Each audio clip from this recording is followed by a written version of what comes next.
Thank you, Mr. Speaker. Mr. Speaker, before I speak on the motion, I first want to take a moment to pay tribute to a very special woman who passed away on the 17th of November 2020 at the Sisters of Our Lady of Nazareth Nursing Home in Wailofu. She was Sister Maria Rafaela. She was 93. A woman unknown to the world, known only to the hundreds of thousands of Fijian lives she touched, and to God, her spouse.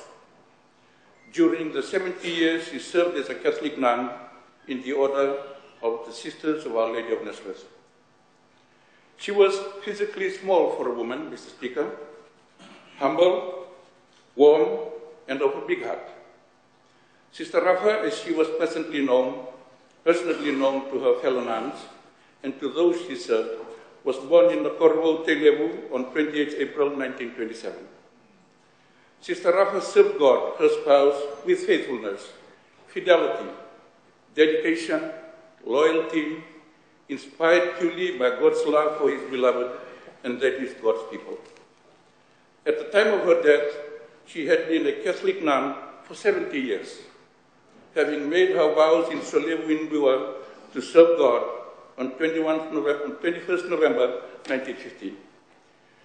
During her work for God and God's people and God's beloved people, she served in various parishes throughout Fiji and at institutions belonging to the Sisters of Our Lady of Nazareth.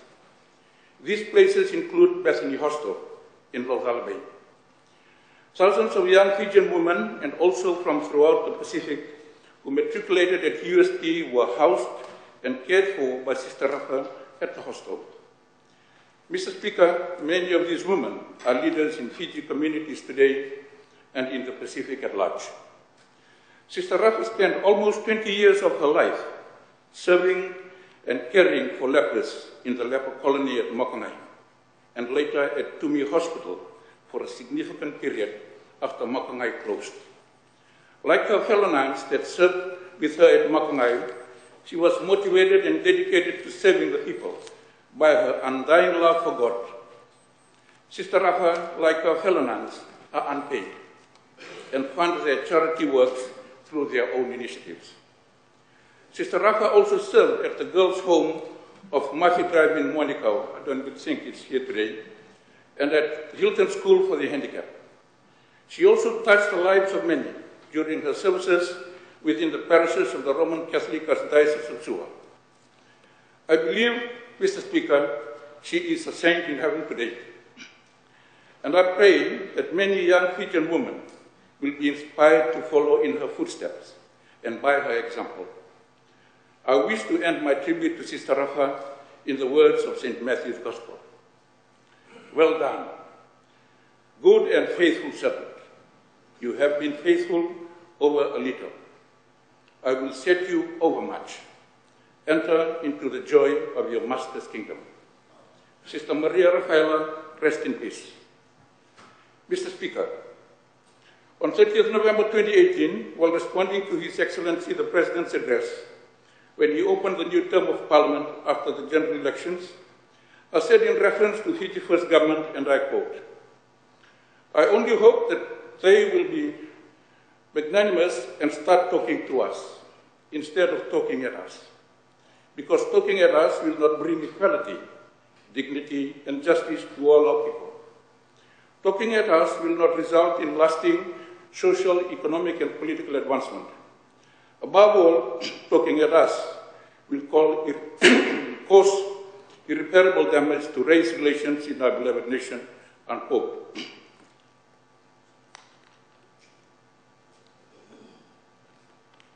Tragically, Mr. Speaker, 2 years later, we are in a state of social, economic, and political decay because of point-blank refusal by the current government to embrace bipartisanship and work collectively to overcome our challenges post-November 2018 general elections.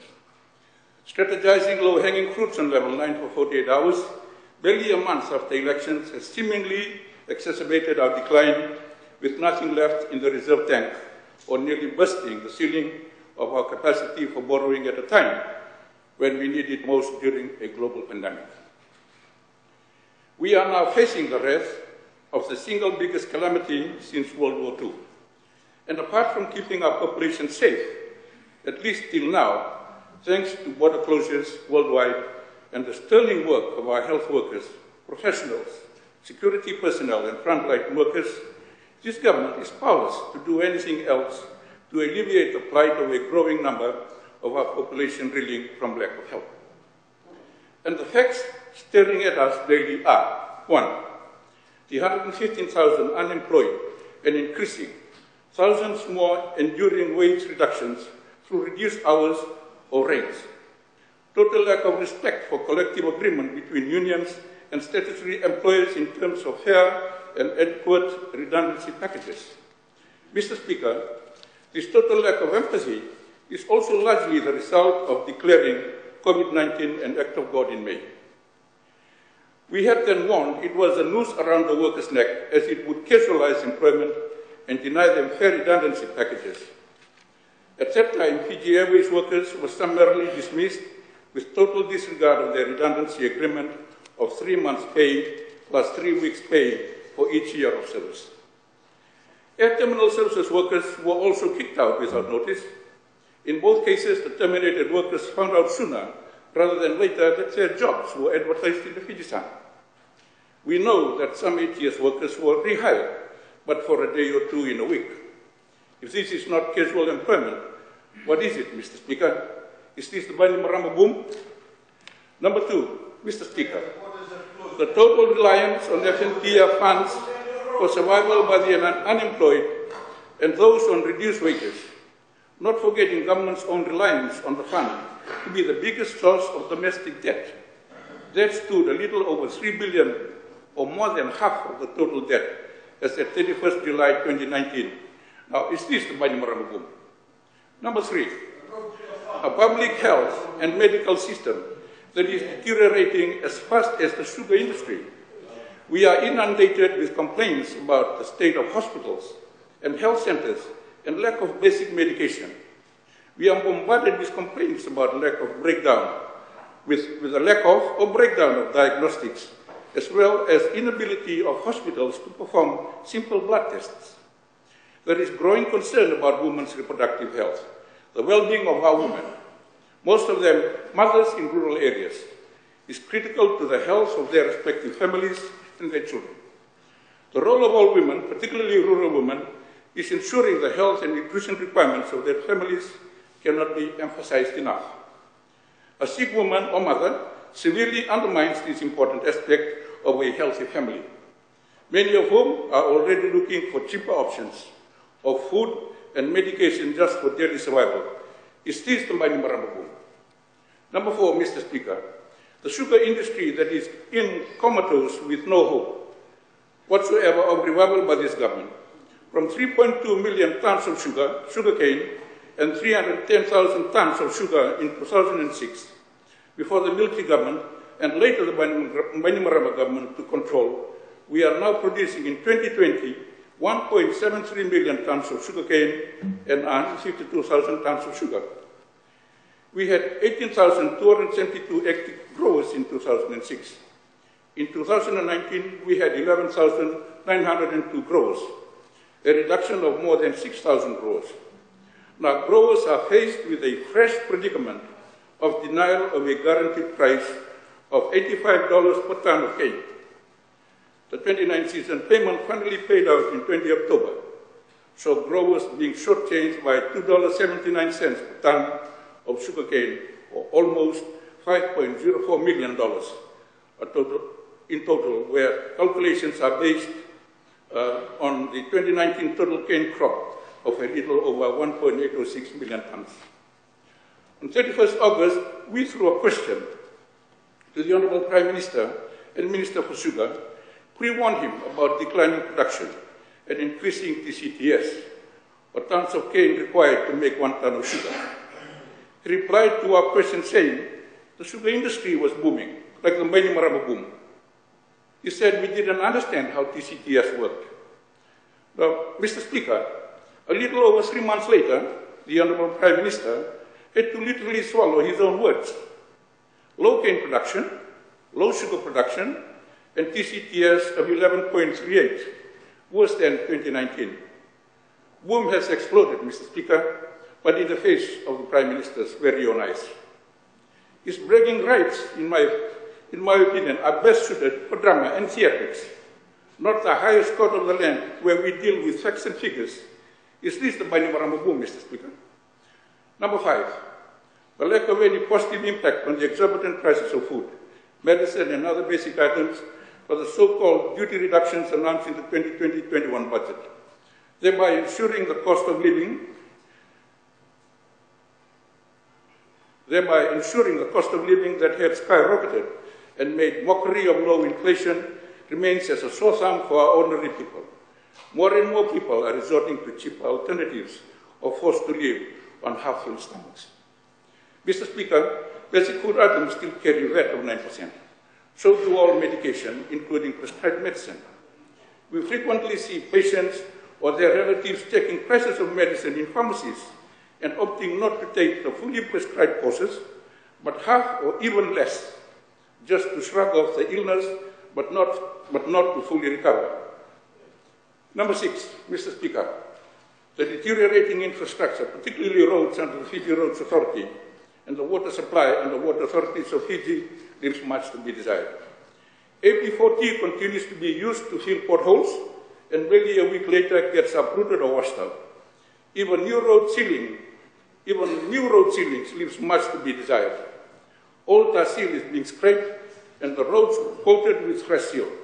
It is a cosmetic exercise, because just like scars, one can clearly see the remnants of a pothole even after the road stop layer is scraped. It is just going through the motions, never a desire to implement a lasting solution. Now, why such shoddy workmanship?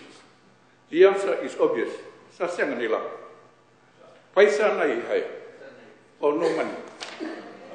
I'll also request the Honourable Minister of Infrastructure to clarify whether or not local contractors are being hired, of course through stringent tender processes, to carry out major road-related works that have been funded by the Asian Development Bank. The Honourable Minister should clarify whether works funded by the ADB have a caveat that for local companies to have annual turnover of 18 million to qualify for projects funded by the ADB. Mr. Speaker, the Water Authority of Fiji is another organization that is seemingly plagued with financial woes. We have had water cuts in the Central Division for many months. The reasons: lack of rain means low reservoir levels. Heavy rain also means low reservoir levels. Why, Mr. Speaker? The pumps are not working because electricity has failed. What about generators? We are told the under-capacity generators cannot operate constantly and go off in a few hours, and go off after a few hours. And when there is heavy rain, debris clogs the filters of purifiers. Common sense dictates that personnel have to be on standby to clear debris. Then there is emergency water cutters in the Western Division. We are told that families have to call a toll-free number that connects to sewer, and authorization is given from the HQ for water cutters because district officers are powerless. The 2,000 litres of water is being rationed per household for 2 weeks. We know that most rural families have extended households. 2,000 litres would last at best 3 days. And to add salt to injury, 5,000 litres capacity water tanks supplied to homes before the 2018 general elections that were filled each week now remain dry and empty after votes have been cast. Is this, Mr. Speaker, the Bainimarama boom? Number 7, Mr. Speaker, the majority of the members of the police force are professionals and law-abiding. However, it pains us to see cases of police brutality resulting in serious injuries or even death, and police inaction in responding to complaints. This is a sign of an unprofessional force that doesn't respect its motto of salus populi and the rule of law. It demonstrates indiscipline and a lack of competent leadership. Only yesterday, it was reported that a senior police officer who received a medal was being investigated for child rape. Worse, the officer was still at work, despite police policy stipulating personal facing Such allegations have to be suspended. This is the level playing field that is being created in a horse that has been, for long, absolutely trusted and respected by our people. Heinous crimes are okay. Physical frailties and medical conditions are punished. Worse, cases of police brutality continue unabated ever since my arrest in April 2020 for highlighting the brutal bashing and torturing of a citizen at Nagia village. Why is this happening with blatant disregard to the rule of law and non-conformity to police ethics? The answer lies in the lack of professionalism arising out of recruitment process, of personnel, and a few rogue elements or bad apples, tarnishing the image of a good horse. It is leadership and governance. It is the notion that a few rogues can become the law unto themselves and defame the entire force of hard-working men and women. If I, as a member of parliament, can be traced and arrested for highlighting through a video the plight and pain of a victim of police brutality, then what becomes of ordinary citizens, Mr. Speaker, and their human rights in police custody if they end up with rogue officers? Number 8, the perceived lack of independence of independent institutions. For example, the Fijian Elections Office. Through supervisory elections and the register of political parties was like a noose around our necks, threatening us with barrage of letters for more than 2 months, refusing to accept or believe our explanations. Yet when it comes to Fiji First accounts and disclosures, it was cleared in no time. Despite the fact that millions of dollars were raised, we wonder if the bank statements were compared against receipts to ascertain the truth. If not, why not, Mr. Speaker? Is the truth to painfully incriminating? This perceived lackadaisical approach is being regarded as sweeping the issue under the carpet, Mr. Speaker. It doesn't bode well to have offers vested with delivering total free, fair, credible, all based on intellectual integrity. Number 9. We have donations. Order. No, Mr. President. Order. Mr. Speaker, may I continue? Number 9, Mr. Speaker. You have the floor. The lack of accountability and transparency with no effort whatsoever to implement the Code of Conduct for Government and MPs. The report of the Parliamentary Standing Committee on Justice, Law and Human Rights is gathering dust since April 2019. Without it, there is no accountability and transparency. Without it, there is no accountability and transparency commission. Why, Mr. Speaker? And lastly, number 10, Mr. Speaker. This morning, we heard the Honourable Attorney General talk about how government's policies were creating jobs. He referred to 23 new jobs. At the same time, a few hundred technical college staff, most who are ancillary workers, do not know their future after 31st December, with no guarantee of a fair redundancy. Then we have the Fiji Revenue and Customs Service staff being targeted. We are told 25% of the total FRCS staff will be made redundant at the end of December. That is more than 230 employees, not only frontline custom officers. They have been asked to express their interest for voluntary redundancy and take up the offer of 1 week's pay for each year of service, failing which redundancies will be enforced. The reason, a 10 million budgetary reduction. Staff have been offered to forego 1 day's pay each week to save their colleague and maintain job security. Sorry, staff have been offered to forego 1 day's pay each week to save their colleagues and maintain job security. Mr. Speaker, this is like taking away laborers from the vineyard because there are no grapes. Or simply revenue collectors have no money to rake in for the state. Is this the Bani Maramabu, Mr. Speaker? Mr. Speaker, we live in extraordinary times.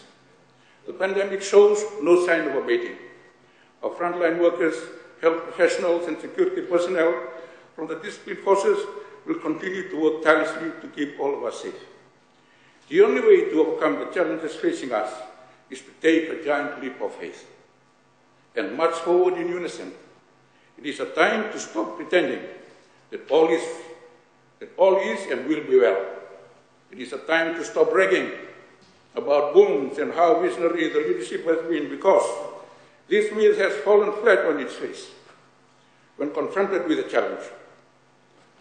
This is a time for sound and sensible leadership, not grandstanding or my way or the highway type of rule that we have been subjected for the last 14 years. And above all, this is the time to take a giant leap of faith. We must not be faint-hearted. The decisions we make and the actions we take will have a profound bearing on the future of our nation. Mr. Speaker, all that is left for me to say is to wish you and the parliamentary staff and all the members of our House and your families and the nation at large a very Merry Christmas and a fruitful 2021. Thank you, Honorable.